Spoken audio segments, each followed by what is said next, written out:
diinginkan menghadapi rencana pemanggilan polisi? Sudah dapat surat panggilan? Belum, tapi ya dihadapi aja. Ada persiapan? Nggak ada. Nah, ini kan persoalan sebetulnya menyangkut kalau ada orang bilang sih kalimat-kalimat yang ruang lingkupnya ruang filsafat ya, tapi dibahas di ruang publik. Nanti kira-kira nyambung nggak nih sama Pak Polisi ini? Ya itu, saya juga khawatir polisi kalau dia BAP saya itu wordingnya apa, karena standar kalimat filsafat ya semacam itu. Justru kalau diterangkan jadi delik baru lagi tuh. Jadi kelihatan polisi panggil stafnya khusus untuk bikin BAP, mungkin saya nggak tahu.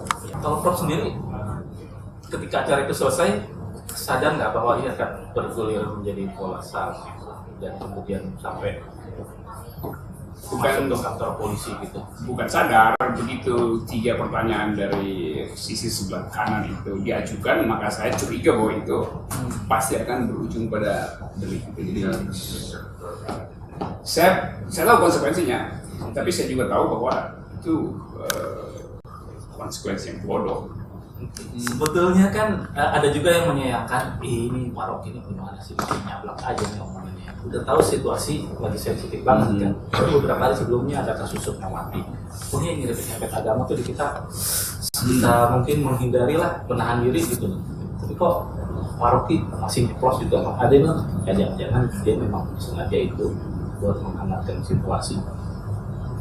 Saya jengkel karena kata fiksi itu dihina oleh publik, dihina oleh politisi. Karena itu saya ingin luruskan pengertian fiksi. Jadi itu aja sebetulnya, karena kejengkelan aja, bukan karena kemarahan. Kan seringkali kita menerima sesuatu tanpa skrutinisasi, tanpa upaya untuk mendalami persoalan.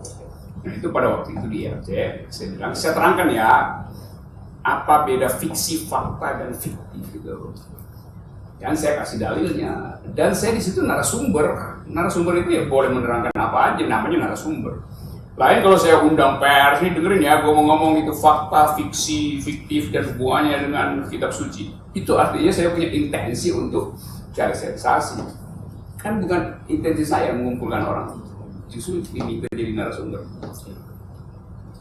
Ketika Pak Akbar Faisal ya waktu itu ya, mulai ingin istilahnya, mulai membatasi.